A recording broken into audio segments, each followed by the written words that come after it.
Aleluia! Glória a Deus! Boa noite, graça e paz. Quantos estão alegres com Jesus? Quantos estão felizes com você mesmo? Não, quantos estão felizes com você mesmo? Glória a Deus. Tem potencial aí? Eu louvo a Deus pela vida dos meus pastores. Eu louvo a Deus, minha gratidão a Deus pela vida do meu discipulador, pastor Gines. Gratidão a Deus pelo meu pastor Glênio Barbosa. Privilégio ter dois pastores. Meu discipulador e um pastor me pastoreando. Que honra, que honra. Louvo a Deus pela minha esposa, louvo a Deus por vocês, Canedo, senador Canedo, a nossa igreja. Com muita humildade, com muita disposição, nós temos gerado aquela igreja para Cristo Jesus. Deus é bom o tempo todo, amém, queridos? Louvo a Deus pela sua vida, eu louvo a Deus pelos irmãos que estão na live. Eu sei que esses dias têm sido dias de muitas bênçãos em nossas vidas. Eu sei que Deus tem feito coisas extraordinárias em nossas vidas. Pastor Ideuclei, beijo no seu coração, meu querido. Amo você. Amo a sua família. Alegria de ver, de participar também do seu ministério. Eu sei que, de fato, nós também participamos do seu ministério. Nos remetendo a 2020. Ano 2020. Onde nós estivemos na sua casa em Redenção do Pará. Fizemos uma viagem junto. E aquela viagem foi cura para mim e cura para você. Amém, queridos? Você pode dar glória a Deus? Hoje nós estamos na metade do Aviva. A metade dessa conferência. Ontem iniciamos essa conferência, de fato, uma palavra pastoral muito forte. Onde Deus usou o nosso pastor para nos revelar um grande potencial da parte de Deus. E também nos mostrar que dentro de nós temos um potencial. Maior é aquele que está em nós. Maior é aquele que está em vós. Na manhã de hoje nós recebemos uma palavra muito forte. Potencial na casa de um adorador. Deus falou tremendamente conosco. Deus nos trouxe cura. Deus nos trouxe restauração. E a palavra que Deus nos dá hoje, de fato, é uma palavra que vem confrontar com nós também. Eu entendo que, para que haja cura em nossas vidas, nós precisamos ser confrontados. Está diante de você um homem que foi muito confrontado para subir nesse altar, para viver o que eu estou vivendo. Eu passei por confrontos diretos. E nesses confrontos diretos, Deus me curou, Deus me restaurou. Essa é a noite de cura para a sua vida. A palavra que Deus trouxe ao meu espírito nessa noite é uma palavra de cura, é uma palavra de confronto. E vai haver cura quando você reconhecer de fato o que precisa ser curado. Vai haver cura quando de fato você reconhecer algumas toxicidades dentro de você que precisa ser tirada. Por favor, abra sua Bíblia. Assentado da forma que vocês estão, primeiro livro dos Reis, no capítulo 19. Primeiro livro dos Reis, capítulo 19. Calma, pastor. Calma. Amém. Amém. Ora, Acabe contou a Jezabel tudo o que Elias tinha feito e como havia matado todos aqueles profetas à espada.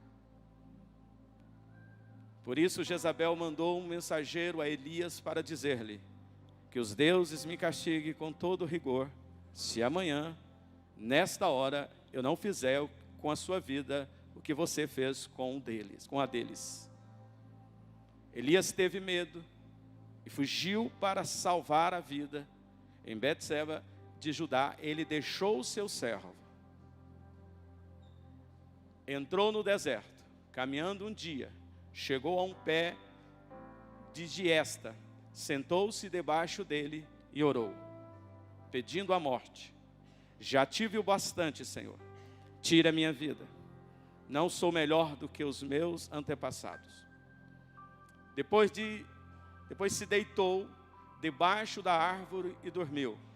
De repente um anjo tocou nele e disse: levanta-se e coma.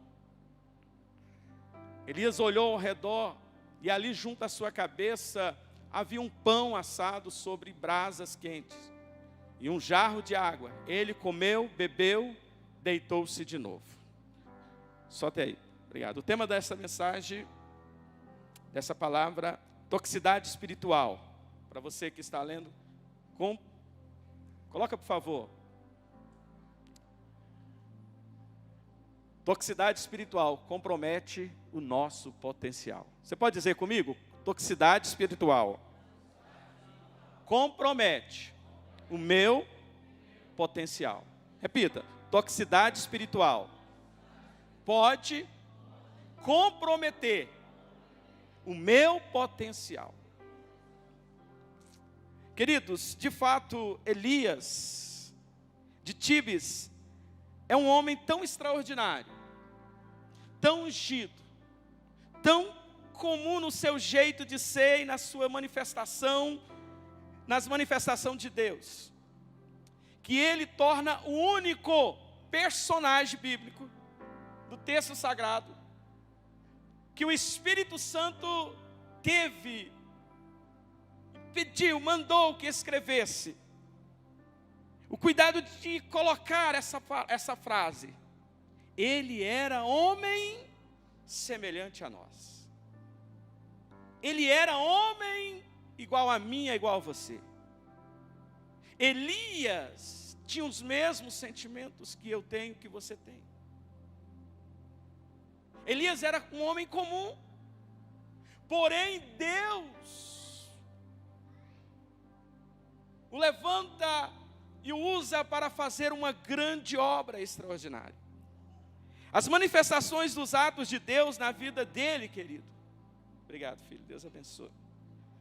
São tão sobrenaturais que alguém poderia dizer: esse homem não é comum, esse homem não é normal, é um anjo. A história de Elias começa muito bem. A história de Elias inicia ele já declarando, no capítulo 17 do primeiro livro dos Reis, ele já declara: sobre a minha palavra não haverá chuva por algum tempo. Ele não disse sobre a palavra de Deus, ele disse: sobre a minha palavra não haverá chuva. Quando ele libera essa palavra, Elias chega num cenário em Samaria, onde havia um povo, havia um rei que estava levando o povo de Deus à idolatria, levando o povo à destruição, a agir contra a palavra, contra as coisas do Senhor Deus. Elias entra num cenário pesado, onde a idolatria, onde o pecado predominava, onde as coisas ruins predominavam naquele reinado. E Deus precisava mudar a história daquele povo. Deus poderia trazer um avivamento para aquele povo. Avivamento que mudasse o pensamento, mudasse o coração daquele povo. Avivamento que mudasse completamente aquele povo. Porque a situação estava deplorável aos olhos do Senhor. A situação não estava boa. E Elias começa agora a profetizar nesse cenário, confrontando o pecado de um rei. Confrontando um pecado de uma nação que havia se entregado à idolatria. Uma nação que se havia entregado, se corrompido através de um casal muito perverso, Acabe e Jezabel. Quebraram todos os princípios daquilo que adoração a Deus. Quebraram todos os princípios daquilo que era servir a Deus. A palavra do Senhor já não era uma palavra forte naquela ocasião. A palavra do Senhor não era uma palavra aonde era lida, aonde era falada, aonde era anunciada. Pelo contrário, agora Baal predominava naquela região. E aonde há o pecado, e aonde há o erro, sempre Deus vai levantar um profeta, sempre Deus vai levantar alguém com um dedo de profeta e apontar o erro, e apontar as falcatruas. O nosso Deus é Deus santo, e Ele quer as coisas dEle santo, e precisamos nos adequar, precisamos nos alinhar com a santidade dEle. E Elias entra nesse cenário, e ao entrar nesse cenário, ele já entra pegando pesado, e a primeira palavra que ele lança é sobre a minha palavra: vai haver seca nessa região, não haverá chuva. E sobre essa palavra, cessou-se a chuva naquela região, e ao cessar a chuva, imagina, senhores e senhoras, ao cessar essa chuva, por período de 3 anos, houve-se uma seca. Nada se plantava, ou poderia plantar, mas nada se colhia naquela região, por causa dessa seca. Não tinha água. Imagina 3 anos e meio sem chover na nossa cidade, no nosso estado. O que seria, qual o caos que seria 3 anos e meio sem ver chuva nessa terra? E Elias entra nesse cenário para confrontar o pecado desse povo e declarando que não haverá chuva por um período de 3 anos. Após isso, essa declaração, cessou o céu, não houve mais chuva, de acordo com a palavra do homem de Deus. O capítulo 17 também vai revelar a Elias. Agora Deus chama Elias e manda ele para um lugar procurar uma viúva. E ele encontra essa viúva estava apenas catando alguns gravetos para fazer um bolo. E a intenção dela, o texto sagrado vai dizer que a intenção dela era fazer aquele bolo, cozinhar um bolo e dar para o seu filho e esperar a morte. Ela não tinha mais esperança. Ou seja, a sociedade, a população daquela ocasião não tinha mais esperança, porque o caos se predominou naquela região por falta de chuva. A seca predominou. Aquele povo já não tinha mais esperança. E Elias é enviado à viúva de Sarepta. E quando ele chega naquela casa, aquela mulher estava apanhando os gravetos. Elias pede uma água para ela. E ao pedir essa água, e ele dá um comando para ela: vai e faz um bolo. Faça para mim primeiro. E ela diz: Senhor, como que eu vou fazer um bolo se eu tenho só um pouquinho? O que eu tenho é para mim e para o meu filho, e nós vamos alimentar dele e vamos morrer. E Elias deu o comando, ela obedeceu aquele comando, ela foi lá e fez o bolo. E ele liberou uma palavra, sobre a minha palavra, sobre a palavra do Senhor: a farinha não vai faltar na sua mesa, o azeite não vai faltar na sua mesa. Sobre a minha palavra, diz Elias, a minha palavra, aleluia, não vai faltar azeite, não vai faltar farinha sobre a tua casa. E por um período Elias morou com aquela mulher, passou algum tempo com aquela mulher, e de fato a farinha não faltou, o azeite não faltou, nada faltou. Aquela mulher viveu da provisão de Deus, porque estava dentro da casa dela um homem de Deus. Quando um homem de Deus chega, tudo muda. Quando uma mulher de Deus chega num cenário, tudo muda. O cenário daquela mulher era uma destruição, o cenário daquela mulher era caótico, o cenário daquela mulher era morte. Mas o homem de Deus chegou, soprou vida sobre aquele lugar. Mas o tempo foi passando. E com o tempo passando, o único filho daquela viúva, ele passa mal, ele adoece. E ao adoecer aquele menino, ele vem a óbito, ele morre. Aquela viúva agora fica desesperada: para aí, o homem de Deus entra na minha casa, e o homem de Deus agora está comigo, e agora não faltou de fato, a miséria que estava predominando na minha casa não está mais, mas porém agora meu filho adoece e morre, o único filho que eu tenho. E ela vai se queixar com o homem de Deus. Elias, cuidadosamente, vai orar com aquela criança, e ao orar sobre aquela criança ressuscita. Escuta o que eu vou dizer: onde tem um homem de Deus, tem uma mulher de Deus, que tem potencial, aleluia, a morte não predomina, a vida predomina. Tem homens de Deus aqui, tem mulheres de Deus aqui. Elias recebe um comando do Senhor, capítulo 18, agora ele finaliza o capítulo 18, Elias agora vai travar uma batalha, confrontando a idolatria, confrontando os 450 profetas de Baal. No Monte Carmelo, Deus se manifesta milagrosamente na vida de Elias. No Monte Carmelo, Deus se revela quem é Deus na vida de Elias. Deus se mostra o Deus forte, o Deus poderoso. Deus destrói a idolatria, acaba com os profetas, mostrando que aquilo lá não passava de fúteis, coisas fúteis, que o Senhor queria trabalhar mais, que quem era Deus era o Senhor, não Baal. Deus se revela através de Elias, aquele povo, mostrando a realidade. Quem era de fato o próprio Deus daquela região. Quem estava no comando de tudo aquilo era o próprio Deus.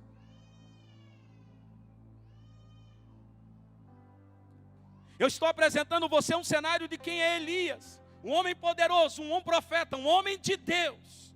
Elias agora estava poderosamente usado por Deus. Porém, o capítulo 19 é onde nós vamos trabalhar nessa noite. O capítulo 19, coloca por favor, ele vai revelar algo tóxico na vida de Elias.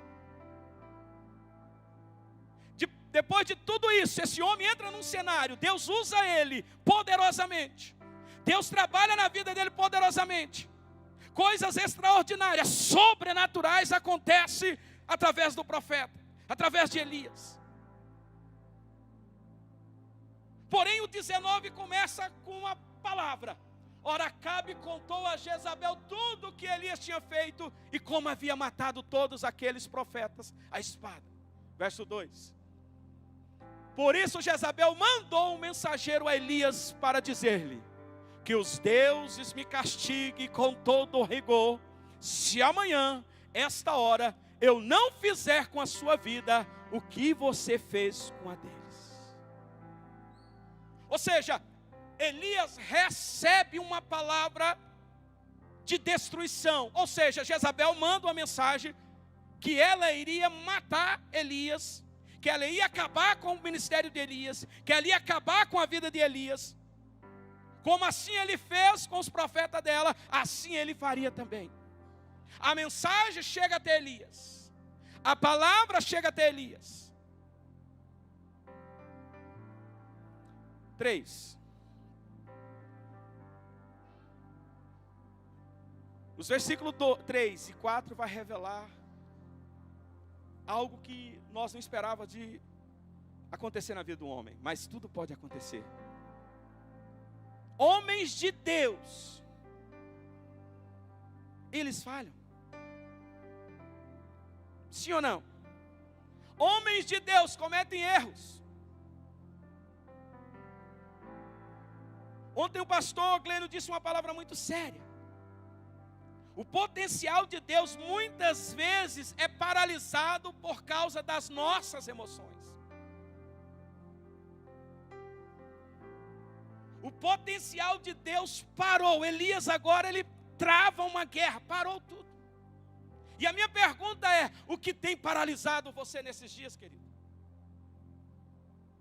O que tem paralisado o teu ministério? O que tem paralisado o teu chamado? Deus o chamou, Deus o escolheu, você foi chamado por Ele, você foi vocacionado por Ele, mas o que paralisa você, o que tem paralisado, o que não tem feito você prosperar, você crescer, você romper no seu chamado, romper no seu ministério, o que paralisa a sua vida? Elias vai revelar para nós, a história de Elias vai revelar para mim e para você, que homens de Deus têm momentos na sua vida que Ele paralisa. Quando eu chego no Ministério Atos 2:39, no ano de 2020, escuta essa, 2020, esse altar que hoje eu ministro nele, é o altar que me restaurou, é o altar que me posicionou. Eu cheguei, eu sentei nesse lado esquerdo, no culto de quarta-feira, o Hector estava ministrando, tinha terminado o Aviva, eu não participei do Aviva daquele ano, e eu nem queria estar naquela quarta-feira aqui, mas eu fui posicionado, eu fui arrastado para cá naquela quarta-feira. Satanás tinha colocado no meu coração que eu seria, ou seja, eu estava numa viagem, numa transição de viagem. E naquela ocasião eu disse, Satanás colocou no meu coração que a partir daquele momento, eu ia paralisar tudo na minha vida, no meu ministério. Eu não queria saber de ser pastor, eu não queria saber de nada, eu não queria saber de igreja. Satanás colocou no meu coração que a partir daquele momento, eu ia colocar uma mochila, alguns pertences, algumas roupas, alguns documentos. E eu ia sair perambulando como andarilho pela rua, pelas rodovias do Brasil. O decreto já tinha se instalado dentro de mim. E eu tinha aceitado aquele decreto. De fato, eu falei, eu vou viver isso. Chega! A frustração tomou conta, a dor tomou conta, as decepções tomou conta.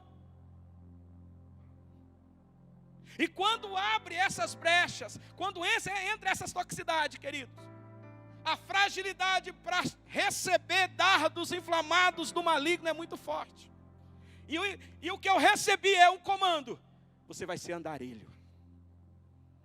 Você não retornará mais para o seio da sua casa, para o seio da sua família. Você não verá mais os seus filhos. Eu vou te conduzir.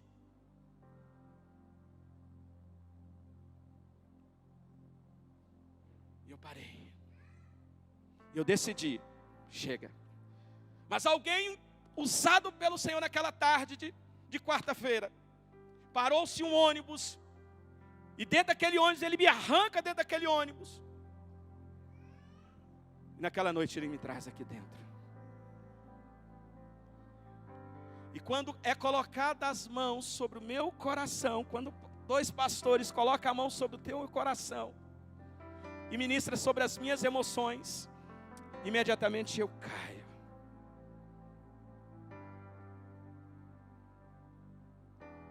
E quando eu caí, eu entendi. Deus estava me paralisando para me curar, para me restaurar, para me libertar. Vou repetir, quando eu parei, Deus estava literalmente me parando.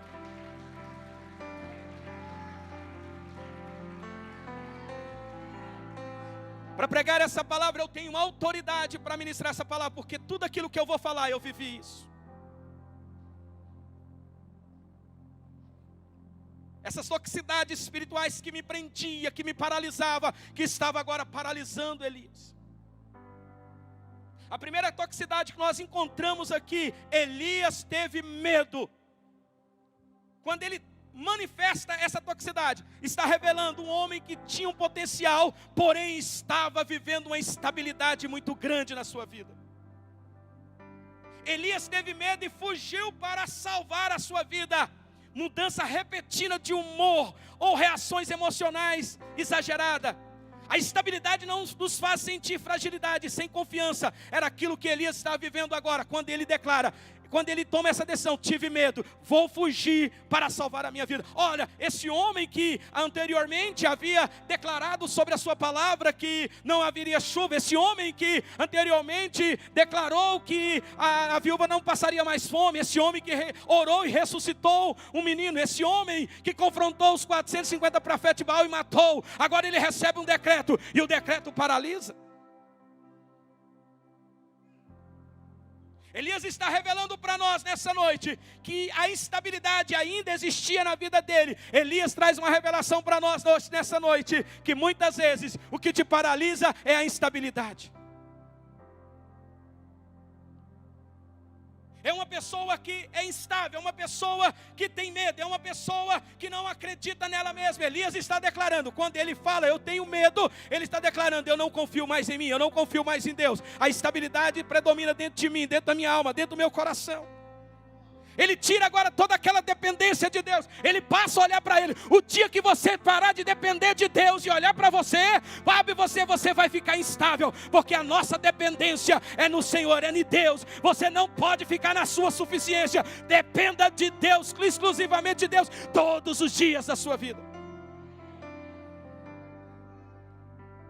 A instabilidade só entra, pastor Ideuclei, quando eu paro de depender de Deus. Quando ele tem esse sentimento, ele está declarando, eu não confio mais em Deus.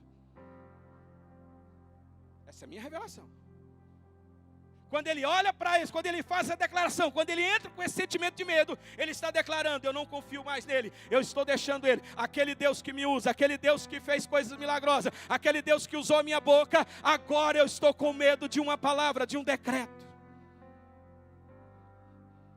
Decreto nós vamos receber constantemente, decreto de destruição, decreto de morte, eu e você vamos receber constantemente, mas em nome de Jesus, nenhum decreto pode paralisar a tua vida. A toxicidade da instabilidade se estabelece em Elias.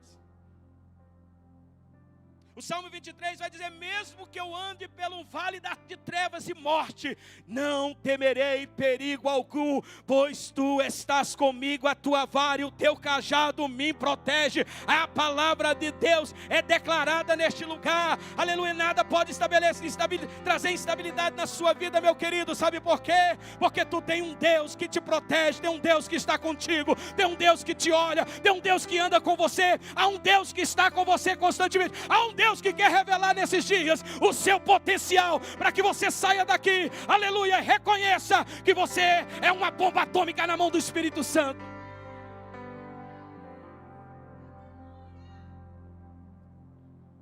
Fuja da instabilidade. Por que ter medo do amanhã? Por que ter medo do futuro? Porque o futuro é incerto na sua vida. Porque o futuro, você está inseguro com o que vai acontecer amanhã. Você está inseguro, será que Deus tem um chamado para mim? Será que eu vou conseguir fazer essa faculdade? Será? E o será vai ficando. E isso vai trazendo instabilidade dentro de você. Será que eu vou ser feliz? O grande lema dos dias atuais é: quero ser feliz. Revelação no meu espírito: Jesus não me chamou para ser feliz nessa terra. Jesus chamou para me promover a salvação àquelas pessoas que são infelizes. A minha felicidade não está na terra, a minha felicidade está na eternidade. Eu fosse você, aplaudir a Jesus.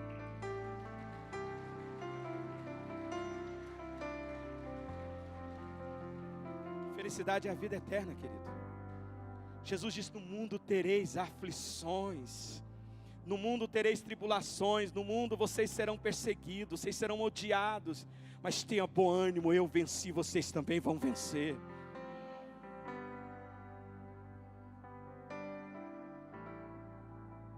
Primeiro ponto que eu vejo em Elias é essa instabilidade na vida dele. Deus está nos chamando para que vencer nesses dias a instabilidade na nossa vida. Deus não agrada de homens instáveis, mulheres instáveis. Deus não agrada de homem constante, de mulher constante, firme, mesmo que esteja passando o que passar, mesmo que esteja em tribulações, mesmo que esteja passando por grandes tribulações, grandes lutas. Mas ele entende que o Salmo 41, aleluia, mesmo que ande pelo vale da sombra da morte, ou seja, o Salmo 41, aleluia, se você passar pelas águas, passarei com você. Se você passar pelo fogo, também passará. Ele não te queimará, ele não vai matar, a água não vai te afogar. Sabe por quê? Ele diz: eu estou com você, aonde você passar, aonde você entrar, você não está sozinho, porque eu estarei com você, te livrando, te protegendo, te guardando. Esse é o nosso potencial, sabendo que tem um Deus que está comigo constantemente. A segunda coisa que eu identifico nesse homem, coloca o versículo 4, por favor. Verso 4. Aleluia. Glória a Deus. O versículo 4, ele vai dizer: tive-o bastante. Entrou num deserto, caminhando um dia. Chegou a um pé de giesta. Sentou e debaixo dele orou, pedindo a morte. Já tive o bastante, Senhor. Sabe o que eu encontro aqui nessa frase? A insatisfação de um homem que não estava satisfeito com aquilo que Deus estava fazendo com ele. Quantas pessoas nós encontramos no nosso dia a dia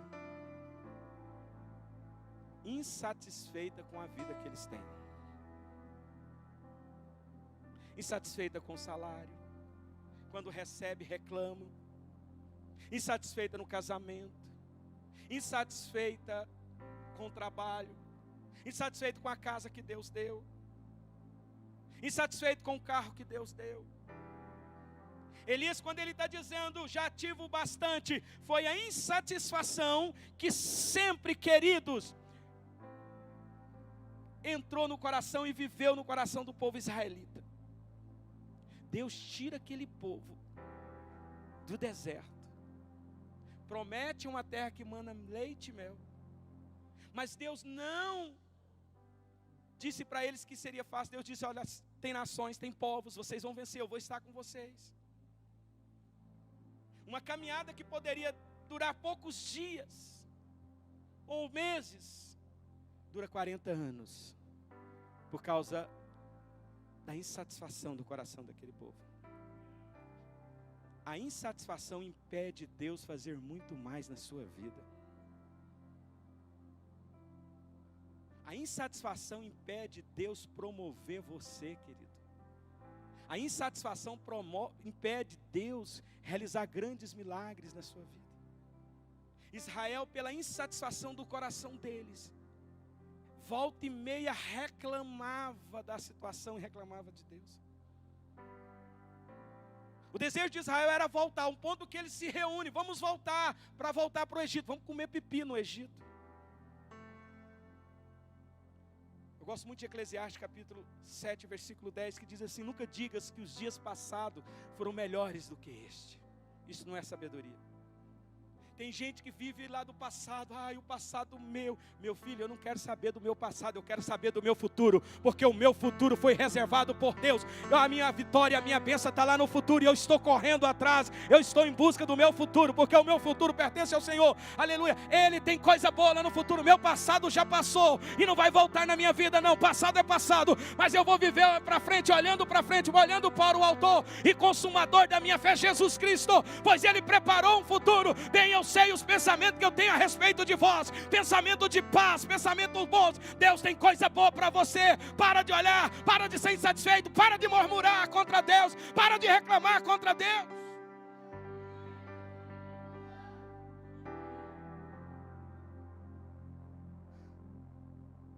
Eu tenho um sonho, eu tenho vários sonhos. Eu tenho um sonho de ter a minha Tucson. Poxa, pastor, mas é meu sonho. Mas eu tenho dito para a minha igreja, para os meus discípulos, para viver o sonho que Deus colocou no meu coração, no meu espírito, é preciso passar pelo meu Shurek, meu Corsa 97, é uma bênção, é uma potência, carrega a minha igreja para cima e para baixo, é uma potência, eu glorifico a Deus todos os dias pelo meu Shurek.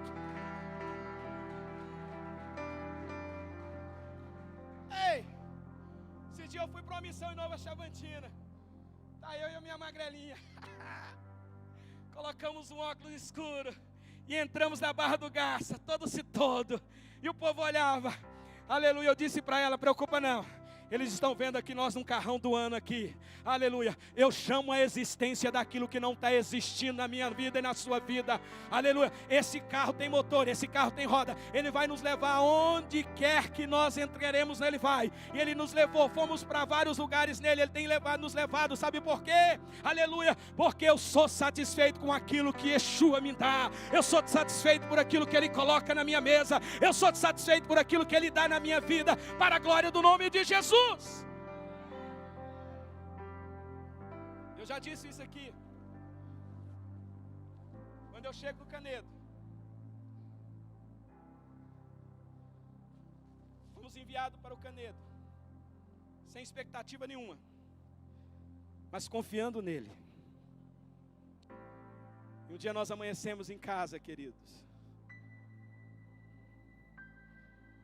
Só tinha arroz e água na geladeira, nem feijão tinha. Nem café da manhã nós tínhamos. Só tínhamos um café, pastor Miguel. Você tem que aprender a fazer café, homem. Glorificamos a Deus naquela manhã. Graças te damos, Senhor. Disse para ela, vamos dar umas voltas. Vamos dar uns rolezinho por aí, vamos visitar alguns irmãos.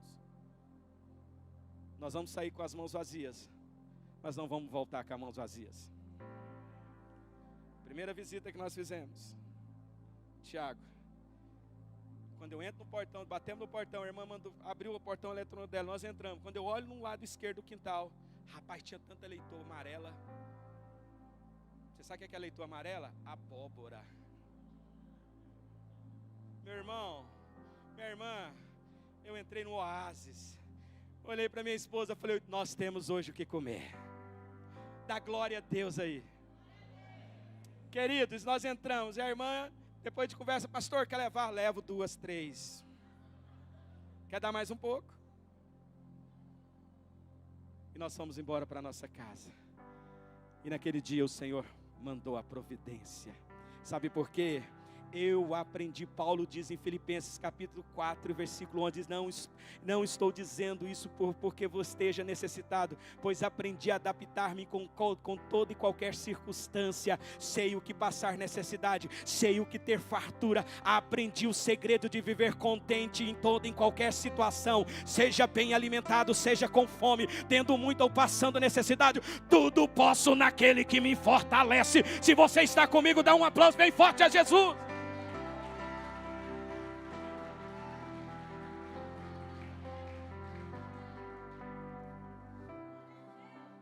Tudo posso. Tudo posso.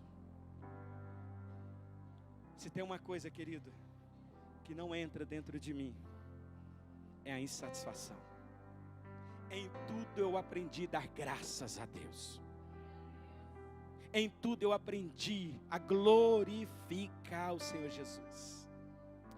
Outra coisa que eu identifico, a terceira coisa que eu identifico em Elias. Coloca o versículo, por favor, 4 de 1 Reis. Deixa ele aí para nós.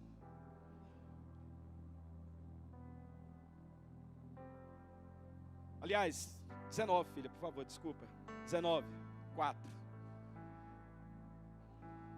Caminhada de um dia. Orou pedindo. Já tive o bastante.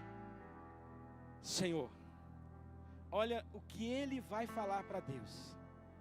Tira a minha vida. Olha aqui para mim. Quantos aqui já falou isso para Deus? Não aguento mais. Não suporto mais. Tira a minha vida, Senhor. Sabe o que você está declarando para Deus? Que você é um ingrato. Você está tendo um coração de ingratidão com o Senhor. Porque Ele que deu a vida, é Ele que tira no tempo dEle, na hora dEle, do jeito dEle, da forma dEle, não é do seu jeito. Elias estava sendo ingrato, Elias estava revelando agora uma toxicidade chamada ingratidão dentro dEle. E a ingratidão nós convivemos com ela todos os dias, querido. Mas em nome de Jesus, Deus que é o Senhor Jesus, o Espírito Santo quer liberar um potencial grande em você. Mas você precisa vomitar a ingratidão dentro de você, aleluia, porque quem tem poder de tirar a vida é Ele. Eu não tenho direito de jamais pedir a Ele, tira a minha vida por causa de um problema, por causa de uma dor, por causa de uma dificuldade. Até entendo que você, aleluia, não quer matar você mesmo, mas quer matar a dor que está carregando dentro de você, mas há um Jesus que vai tirar essa dor, a partir do momento que você reconhece que você precisa de cura, que você precisa, aleluia, aleluia, você precisa de transformação, de libertação. Ele está aqui nesta noite para mudar, para transferir, aleluia, para tirar essa dor, para tirar, arrancar dentro de você essa dor, porque essa dor não é maior do que aquele que habita em você. O que habita em você é o Espírito Santo, o que está em você é o Espírito Santo. Ele é maior que essa dor, Ele é maior, mas você precisa reconhecer, se humilhar e reconhecer a sua ingratidão a Ele e dizer: Senhor, me perdoa.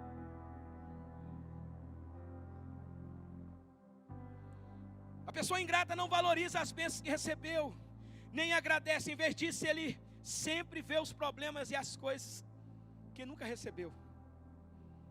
A pessoa ingrata nunca está satisfeita. Você já deparou com pessoas assim, que ela nunca está satisfeita com a vida dela, com tudo o que acontece na vida dela? A vontade de Deus, ela é boa, ela é perfeita, ela é agradável. Se eu estou vivendo hoje, primeiro, pode ser o que eu estou vivendo hoje pode ser as minhas escolhas. Deus não tem nada a ver com as minhas escolhas. Se eu estou vivendo hoje, pode ser que é a vontade de Deus. Eu estou na vontade de Deus, você está na vontade de Deus. Se a vontade de Deus é você passar porque você está passando, glória a Deus. Quando eu cheguei em Ministério Atos 2:39, eu fiquei um ano numa missão na cidade de Cocalzinho, num assentamento. E quando nós chegamos aqui, nós não tínhamos móveis. A nossa mudança chegou aqui numa pampinha e num golzinho. Era o que nós tínhamos. Fomos morar num kitnet de 2 cômodos. Mas em tudo nós estávamos glorificando a Jesus. A minha mudança para o Canedo foi 4 viagens num Gol que nós tínhamos.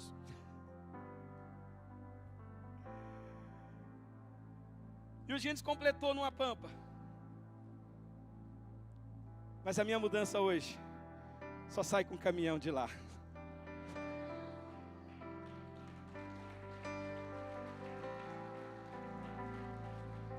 Quando eu cheguei no Canedo, eu não tinha um sofá. Hoje eu tenho 2 sofás na minha casa.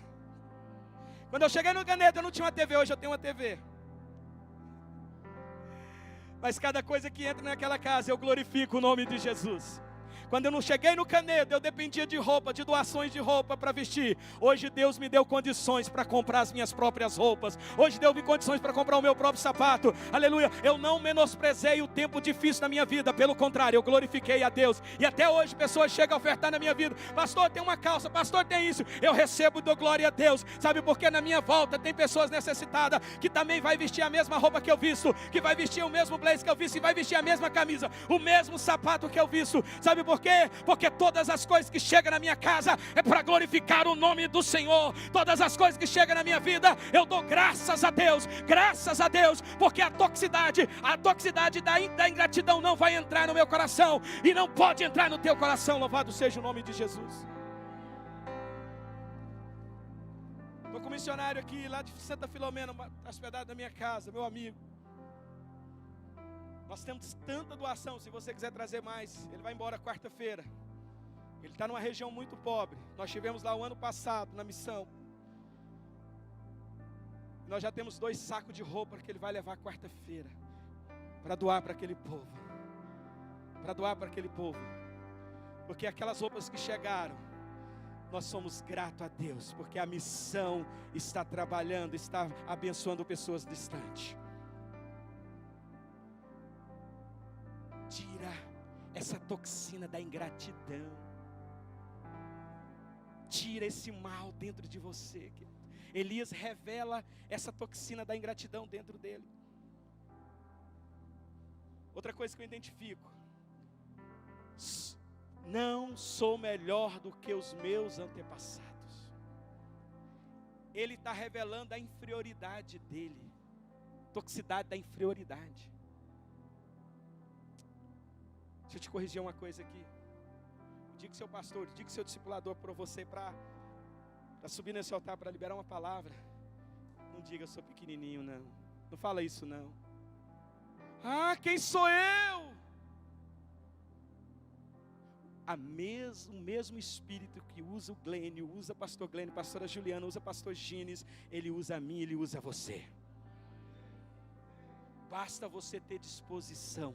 Basta você confiar nele. Não acha que ninguém é melhor. Você não é pior que ninguém. Você também não é melhor que ninguém. Deus não faz acepção de pessoas. Eu não sou melhor que ninguém. Também não sou pior que ninguém. Eu sou o que sou porque o Senhor fez o mim. Está fazendo de mim, forjando o caráter dele dia após dia. Eu sou o que sou porque dia após dia ele está me levando a parecer com ele. Eu sou o que sou porque todos os dias eu tenho o meu particular com ele. Nessa particularidade, aleluia, a toxicidade da inferioridade não entra na minha vida. Por quê? Porque eu creio naquele que está em mim é maior. Maior é aquele que está em mim. Esse é o potencial de Deus na nossa vida. Maior é aquele que está em nós. Se liberte disso, querido. Quando este sentimento entra, nos traz prejuízo grande na vida da pessoa. A pessoa fica presa, que as pessoas pensam naquilo que as pessoas pensam dele. A inferioridade destrói todo o potencial em nós. O que eu vou pensar? O que a pessoa vai pensar? Se eu falar isso, o que eles vão pensar? Meu irmão, em nome de Jesus, não deixe a inferioridade tomar conta de você, não. Maior é aquele que está na sua vida. Você tem um Espírito Santo que nesta noite você saia daqui curado, que a toxicidade da inferioridade não se estabeleça mais dentro de você, que você se levante nesta noite para glorificar o nome do Senhor Jesus, saindo desse Aviva dizendo, aleluia, eu fui curado, eu fui liberto, aleluia, da inferioridade, aleluia, eu posso entrar onde posso entrar, eu posso entrar em qualquer lugar, Deus me usa, eu posso falar, eu sou, aleluia, eu tenho um potencial grande dentro de mim, aleluia, aleluia. Talvez você está paralisado aí, está travado, a sua vida está travada, você não rompe, você não prospera, você não passa para frente, você não consegue romper, você não consegue caminhar, porque você se sente incapaz. Mas nesta noite Deus está me usando aqui para dizer para você, levanta a tua cabeça, você, aleluia, tem um potencial grande na tua vida, o Espírito de Deus habita em você.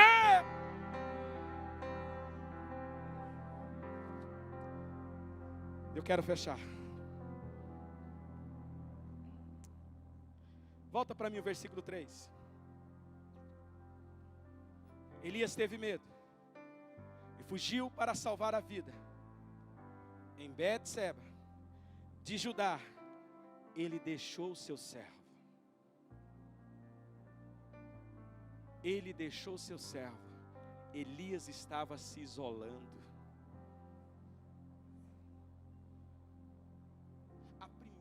Quando vem o decreto, ele vai fugir, ele se isola, ele larga o servo dele, não quero ninguém perto de mim. Talvez você vai identificar. Talvez é com você hoje. Quando surge um problema na sua vida, quando se estabelece uma dor dentro de você, quando se estabelece um grande problema na sua família, você não quer ver ninguém, você não quer falar com ninguém, você se isola, você se fecha, você ignora. Ei, sozinho você não vence. Ei, está diante de você um homem que queria se isolar, que não queria ver ninguém, que queria fugir das pessoas. Está diante de você que Deus colocou, Satanás tinha colocado um isolamento em mim, que eu ia sair pelo mundo, não queria ver ninguém, não queria que ninguém viesse. Imagina se eu tivesse seguido esse decreto, como eu estaria hoje, será que eu estaria vivo? Mas porque eu queria caminhar sozinho, dentro dos meus complexos, dentro das minhas decepções, dentro da minha dor, eu queria ir sozinho, eu não queria ninguém comigo, mas Deus me ama tanto, Deus te ama tanto, aleluia, que Ele pôs uma pessoa no meu lado e disse, sozinho você não vai, se você for eu vou caminhar com você. Eu recebi essa palavra dele, você quer caminhar pelas ruas do país, eu vou caminhar com você. O meu discipulador disse para mim assim, aleluia, vamos caminhar junto, aleluia, mas eu não entendi a palavra naquela ocasião, quando ele disse, eu vou caminhar com você pelas estradas, eu não entendi, mais tarde eu fui entender, que o caminhar era a missão, e pela missão, já rodamos praticamente o Brasil inteiro, mas não como andarilho, mas como homem de Deus, como missionário, aleluia, foi isso que fez o Senhor na minha vida.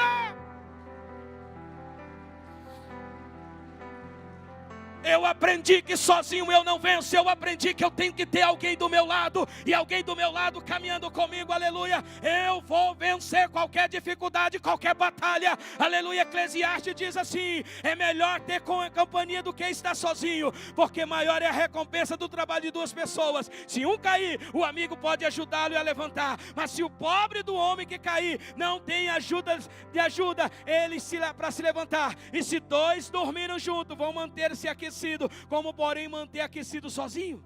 Um homem sozinho pode ser vencido, mas dois conseguem defender-se. Um cordão de 3 dobras não se rompe com facilidade. Louvado seja o nome de Jesus. Salomão está me revelando a mim e a você. Eu preciso de gente ao meu lado. Eu preciso de gente ao meu lado. Quando você está fugindo, você está impedindo Deus trabalhar na sua vida. Enquanto você está correndo, você está impedindo Deus trabalhar na sua vida.